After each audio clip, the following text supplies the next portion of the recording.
How we doing, junkies? We're here in Darrington, Washington for the completion of the 2013 NFA Outdoor Nationals. And we're here for another segment of our What's the Pro Shooting, sponsored exclusively by Feather Vision Products. And although he doesn't call himself a pro, I do. I'm standing next to Matt Schmitz, who had a phenomenal weekend this weekend. And Matt actually shoots the bow hunter freestyle class. Is that correct? And a lot of people don't realize out there, you know, we have the pro classes, and we feature the the archers that come up here, whether we're doing the ASA, the IBO, or the NFAA. And there's pro classes basically just for open setups. Shooting the long stabilizers with the lenses and all that crazy stuff. But so they really don't actually have a professional bow hunter division. And I think the Regions Archery Tour that's been going on kind of out in the central eastern United States this year, they added a division this year, I believe, for that kind of a pro bow hunter setup, if you will. But there are guys that are out there, shooting, and I wanted to make sure all our fans know that there are highly competitive, what I really consider professional classes of guys that are professional archers that do shoot a bow hunter setup. So I wanted to run through Matt's setup today and kind of talk about some of the differences between the open setup and the bow hunter setup. And I'm going to turn it over to Matt to have him kind of run me through what he's got going on. Okay. Well, the bow doesn't really differ very much. I'm running a PSE Dominator. It's the 3D version. It's 36 inches axle to axle. Fits my posture a little bit better. I'm about 5'7", and I shot a 40. It was just a little bit too long for me. So after redding, I got into this bow, and it's holding a whole lot better for me. So the bow doesn't really differ a whole lot, but the difference between the classes is one, it's the sight. I have a Spot Hog sight here, and it's got 5 different pins right there.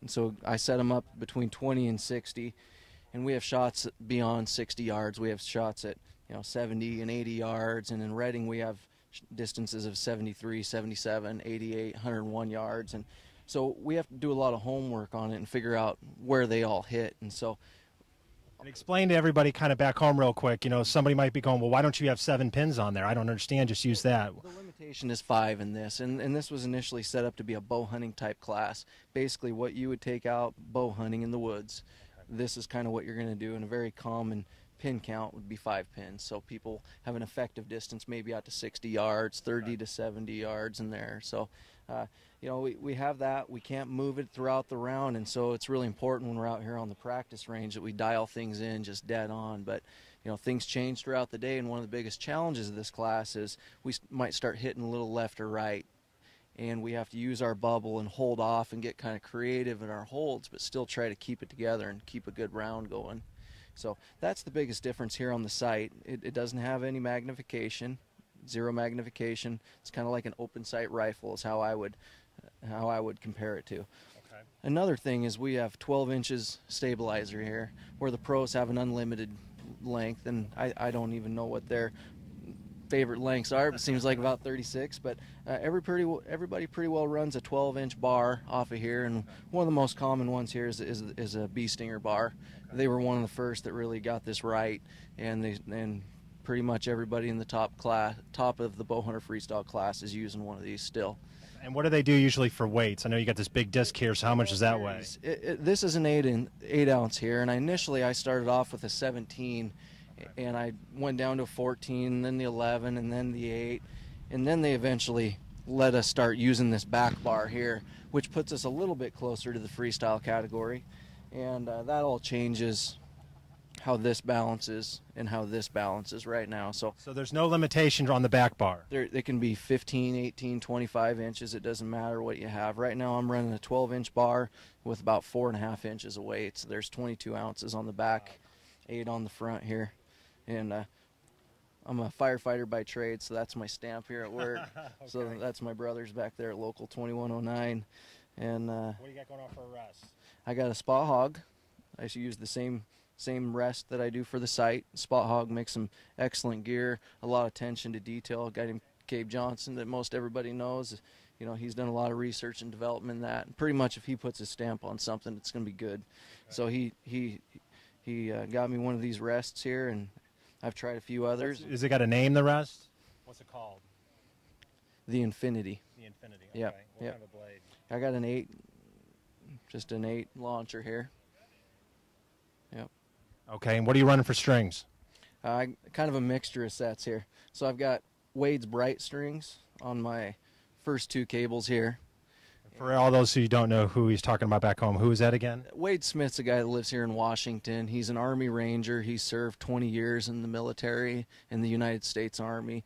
He's just kind of getting back into archery and cool. Getting back into civilian life almost. But he's a great guy, a lot of integrity, a lot of attention to detail, and he does a really good job on these strings. Okay. And then I got a good buddy, Corey Miller, who owns Triple X Archery in Oregon, and he makes my string. So I've got the Bright Sight going on there, and I've got the Triple X G strings is the name of his business that he makes it. So I got a combination set. But these are 28 strands BCY material. This is 24 BCY material, 452X, and BCY loop here. And I got a peep sight that's pretty new to me. It's a 3/16 on the opening aperture, but it tapers out and gets about a 1/4 inch on the outside. For me, it just kind of helps the glare a little bit. The straight Fletcher peeps, I got a little glare coming in from the bottom on the hot days and all the shade that we have here in Darrington. So just a couple of days ago, I switched this out, and I'm pleased with it. Okay, and what are you running for arrows? Carbon Express. These are the Nano Pro 500 spines. Run them at 27 inches long, 120 grains in the tip, with AAE vanes and Carbon Express nocks. Been running these since 2008. Okay. Yeah, I shot my first national with a $40 arrows, and I didn't know anything about the gear. And after that, a former pro staff coordinator contacted me and handed me his card, and I haven't looked anywhere else. You know, the Carbon Express has been great for me ever since. Okay. Great. And what do you got? What do you got going for release? Well, I use a Carter, like Mike. I've been through the handhelds, and then I started with one of these, and I've just kind of come back. So it's a Carter like Mike, and I've got a Scott strap on there. It's got 3 different Velcros, and so when you hook it up, it's on there. It's not slipping. It's not a leather that's going to change with the weather, and it's easy to tighten back up if it gets a little bit of slip throughout the day when you're sweating. But it's a great release. It's got a lot of adjustability. It can be really, really stiff, or it can be really, really light. But the most important thing for me is there's no travel into it. So day to day, I don't have very many ups and downs with it. I've been pretty consistent with this release here. And Michael's actually been a pretty good mentor of mine too. Before I knew anything about archery, you know, I got his videos and saw the releases and the gear he was using, and I've been in contact with him, and just luck has it and chance has it, this one worked out really well for me over the years, and I'm back to shooting this thing. Okay, and what kind of optics you running? I have Leopold here, and they're the 7x12 switch powers. I've had them for a few years. They're nice and light, so if you're elk hunting, they're nice and light. They're great out here. You can switch it to 12, and you know, you can call arrows in or out that other people are saying maybe. So they're a pretty good optic here. And that's got to be critical for you for optics, especially, you know, going back to the fact that these guys are only shooting a pin setup and they've only got 5 pins. So some of the distances on the hunt around, that might be an off yardage, a 32 or a 47 or something like that. So it's got to be critical for you to have good optics so you can see where that first arrow might have hit. Okay, I need to make an adjustment, because you're just aiming at all different kinds of places. Sure. Yeah, you know, you get 4 arrows, and field archery is one of those pure shooting disciplines, and there's lighting, there's hillsides, there's up and down, there's left and right on the slopes, there's footing problems, and you feel like you might have made a good shot, but all these variables kind of change how the impact is, and you got to be able to trust yourself, trust everything about your gear, and then make a small adjustment as you go. So it's really critical to know exactly where that arrow hit. You know. Okay. Well, I appreciate you taking time. Like, you know, let everybody know there's a lot of guys out there that shoot with Matt that obviously you can see take it as seriously as he does in the Bow Hunter Freestyle group. And also want to, you know, congratulate you this weekend. I believe you set 2 state of Washington. We're in Washington. So it's the state of Washington. 2 state records, I believe, for the hunter and the field run. Is that correct? What were your scores for each round? Okay. So on day 1 was field. I got a 553. Okay. Day 2 we had the hunter round. I shot a 550. And then just yesterday, okay, I shot a 553 to better my field and my hunter round to another 553. So a pair of 553s, and then coming into the animal round today, I shot 13 dots today. Had a fairly decent day on the animal round.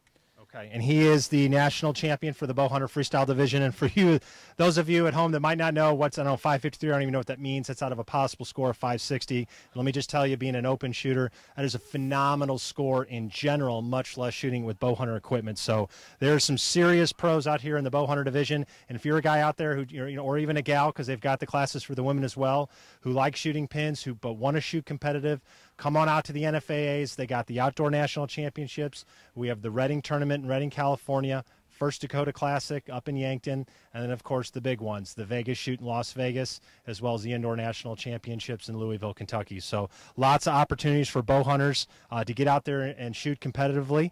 And we appreciate you for taking the time and stopping by and running through your setup. And congratulations again on your records this weekend as well as your win. And we'll see you again next year, man. Yep. Thanks a lot, Ryan. All right. Have a good one. All right.